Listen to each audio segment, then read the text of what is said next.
जय माता की। दुर्गा सप्तशती 5वां अध्याय, जिसमें देवताओं द्वारा देवी की स्तुति, चंड मुंड के मुख से अंबिका के रूप की प्रशंसा सुनकर शुंभ का उनके पास दूत भेजना और दूत का निराश लौटना। ओम। इस उत्तर चरित्र के रुद्र ऋषि हैं, महासरस्वती देवता हैं, अनुष्टुप छंद है, भीमा शक्ति है, भ्रामरी बीज है, सूर्य तत्व है और सामवेद स्वरूप है। महासरस्वती की प्रसन्नता के लिए उत्तर चरित्र के पाठ से इसका विनियोग किया जाता है, जो अपने कर कमलों में घंटा, शूल, हल, शंख, मूसल, चक्र, धनुष और बाण धारण करती है। शरद ऋतु के शोभा संपन्न चंद्रमा के समान जिनकी मनोहर कांति है, जो तीनों लोकों की आधारभूता और शुंभ आदि दैत्यों का नाश करने वाली है, तथा गौरी के शरीर से जिनका प्राकट्य हुआ है, उन महासरस्वती देवी का मैं निरंतर भजन करता हूँ। ऋषि कहते हैं, पूर्व काल में शुंभ और निशुंभ नामक असुरों ने अपने बल के घमंड में आकर शचीपति इंद्र के हाथ से तीनों लोकों का राज्य और यज्ञ भाग छीन लिए। वे ही दोनों सूर्य, चंद्रमा, कुबेर, यम और वरुण के अधिकार का भी उपयोग करने लगे। वायु और अग्नि का कार्य भी वे ही करने लगे। उन दोनों ने सब देवताओं को अपमानित, राज्य भ्रष्ट, पराजित तथा अधिकारहीन करके स्वर्ग से निकाल दिया। उन दोनों महान असुरों से तिरस्कृत देवताओं ने अपराजिता देवी का स्मरण किया और सोचा, जगदम्बा ने हम लोगों का वर दिया था कि आपत्ति काल में स्मरण करने पर मैं तुम्हारी सब आपत्तियों का तत्काल नाश कर दूंगी। यह विचार कर देवता गिरिराज हिमालय पर गए और वहां भगवती विष्णु माया की स्तुति करने लगे। देवता बोले, देवी को नमस्कार है, महादेवी शिवा को सर्वदा नमस्कार है, प्रकृति एवं भद्रा को प्रणाम है। हम लोग नियम पूर्वक जगदम्बा को नमस्कार करते हैं, रौद्रा को नमस्कार है, नित्या, गौरी एवं धात्री को बारंबार नमस्कार है, ज्योत्सनामयी, चंद्र रूपिणी एवं सुख स्वरूपा देवी को सतत प्रणाम है।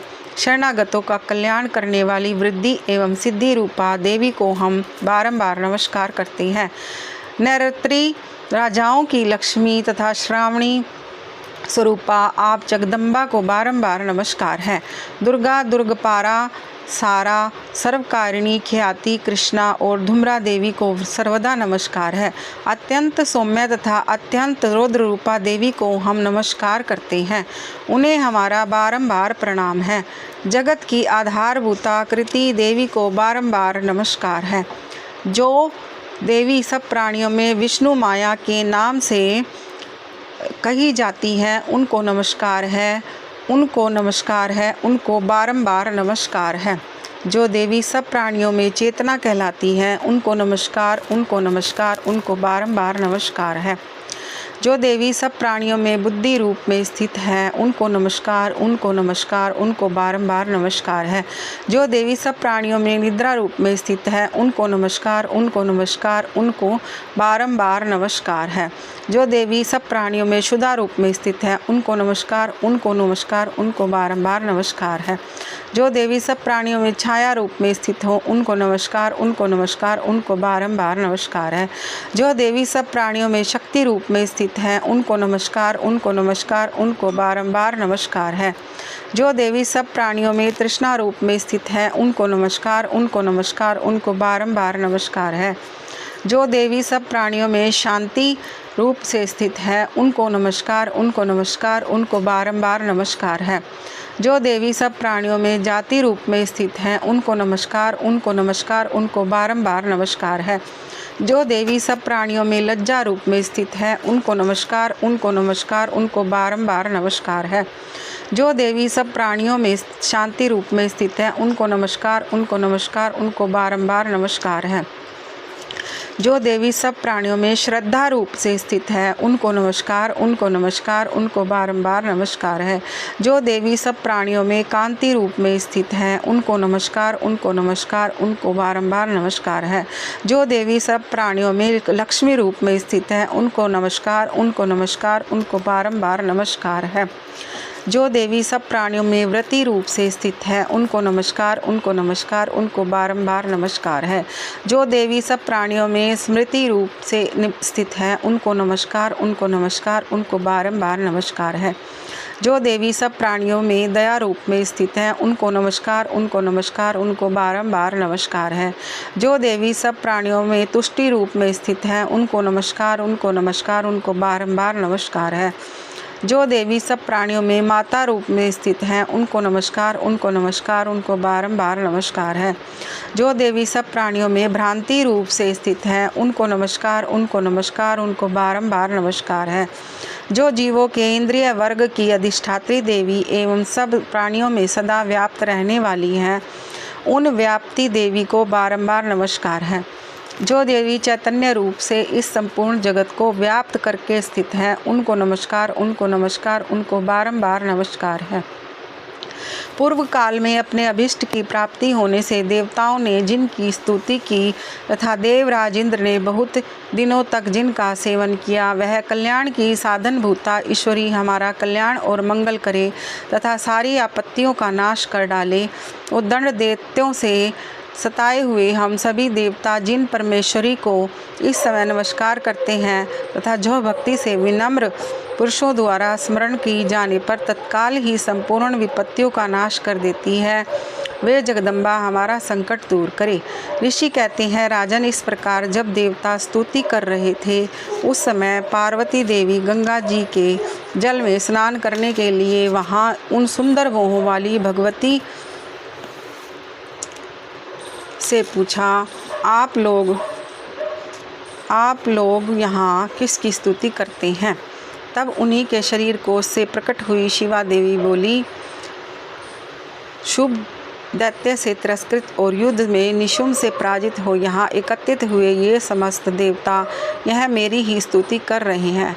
पार्वती जी के शरीर कोश से अंबिका का प्रादुर्भाव हुआ था, इसलिए वे समस्त लोकों में कौशिकी कही जाती हैं। कौशिकी के प्रकट होने के बाद पार्वती देवी का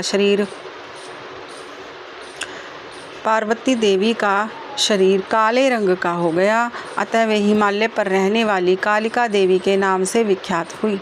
तदंतर शुंभ निशुंभ के भृत्य चंड मुंड वहाँ आए और उन्होंने परम मनोहर रूप धारण करने वाली अंबिका देवी को देखा।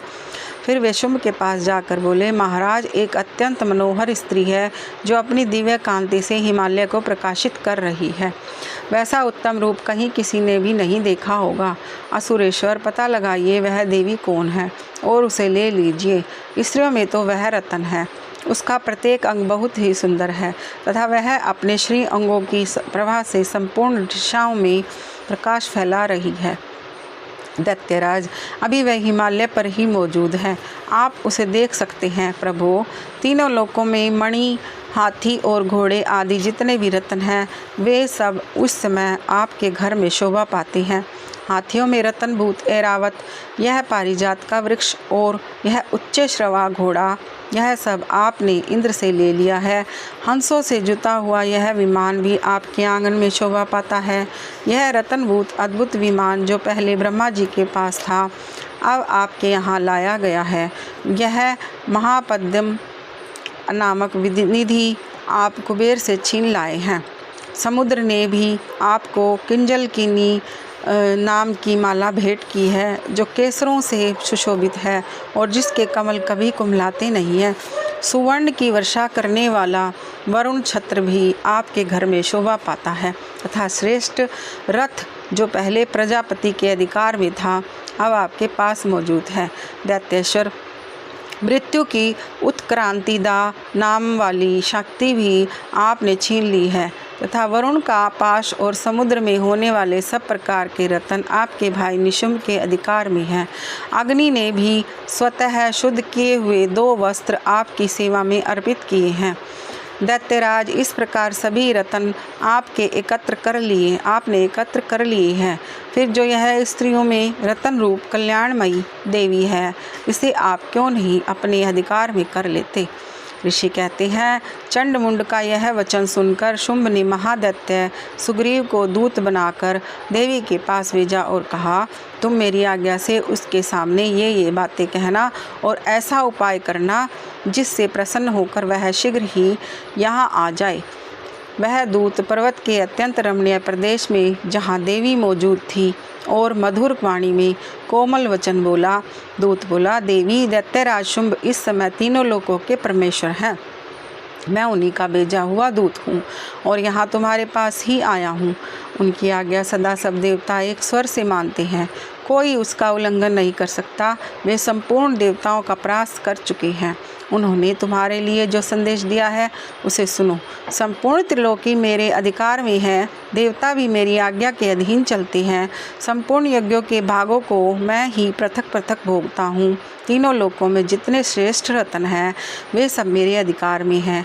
देवराज इंद्र का वाहन ऐरावत, जो हाथियों में रत्न के समान है, मैंने छीन लिया है। क्षीर सागर का मंथन करने से जो अश्वरत्न उच्च श्रवा प्रकट हुआ था उसे देवताओं ने मेरे पैरों पर पड़कर समर्पित किया है। सुंदरी, उनके सिवा और भी जितने रत्नभूत पदार्थ देवताओं, गंधर्वों और नागों के पास थे वे सब मेरे ही पास आ गए हैं। देवी, हम लोग तुम्हें संसार की स्त्रियों में रत्न मानते हैं, अतः तुम हमारे पास आ जाओ, क्योंकि रत्नों का उपभोग करने वाले हम ही हैं। चंचल कटाक्षों वाली सुंदरी, तुम मेरी या मेरे भाई महापराक्रमी निशुंभ की सेवा में आ जाओ, क्योंकि तुम रतन स्वरूपा हो। मेरा वर्ण करने से तुम्हें तुलना रहित महान ऐश्वर्य की प्राप्ति होगी। अपनी बुद्धि से यह विचार कर तुम मेरी पत्नी बन जाओ। ऋषि कहते हैं, दूत के यूँ कहने पर कल्याणमयी भगवती दुर्गा देवी, जो इस जगत का धारण करती है, मन ही मन गंभीर भाव से मुस्कुराई और इस प्रकार बोली। देवी ने कहा, दूत, तुमने सत्य कहा है, इसमें तनिक भी मिथ्या नहीं है। शुंभ तीनों लोकों का स्वामी है और निशुंभ भी उसी के समान पराक्रमी है, किंतु इस विषय में मैंने प्रतिज्ञा कर ली है, उसे मिथ्या कैसे करूं। मैंने अपनी अल्प बुद्धि के कारण पहले से जो प्रतिज्ञा कर रखी है उसे सुनो। जो मुझे संग्राम में जीत लेगा, जो मेरे अभिमान का चूर्ण कर देगा तथा संसार में जो मेरे समान बलवान होगा वही मेरा स्वामी होगा। इसलिए शुंभ तथा महादैत्य निशुंभ स्वयं ही यहाँ पधारे और मुझे जीतकर शीघ्र ही मेरा पाणी ग्रहण कर ले। इसमें विलंब की क्या आवश्यकता है। दूत बोला, देवी, तुम घमंड से भरी हो, मेरे सामने ऐसी बातें न करो। तीनों लोकों में कौन ऐसा पुरुष है जो शुंभ निशुंभ के सामने खड़ा हो सके। देवी, अन्य दैत्यों के सामने भी सारी देवता युद्ध में नहीं ठहर सकते, फिर तुम अकेली स्त्री होकर कैसे ठहर सकती हो। जिन शुंभ आदि दैत्यों के सामने इंद्र आदि सब देवता भी युद्ध में खड़े नहीं हुए, उनके सामने तुम स्त्री होकर कैसे जाओगी। इसलिए तुम मेरे ही कहने से शुंभ निशुंभ के पास चली चलो। ऐसा करने से तुम्हारे गौरव की रक्षा होगी, अन्यथा जब वे केश पकड़कर घसीटेंगे तब तुम्हें अपनी प्रतिष्ठा खोकर जाना पड़ेगा। देवी ने कहा, तुम्हारा कहना ठीक है, शुंभ बलवान है और निशुंभ भी बड़े पराक्रमी हैं, किंतु क्या करूं। मैंने पहले बिना सोचे समझे प्रतिज्ञा कर ली है, अतः अब तुम जाओ। मैंने तुमसे जो कुछ कहा है वह सब दैत्यराज से आदरपूर्वक कहना, फिर वे जो उचित जान पड़े करें। इस प्रकार श्री मार्कंडेय पुराण में सावर्णिक मनवंतर की कथा के अंतर्गत देवी महात्म्य में देवी दूत संवाद नामक 5वां अध्याय पूरा हुआ। जय माता की।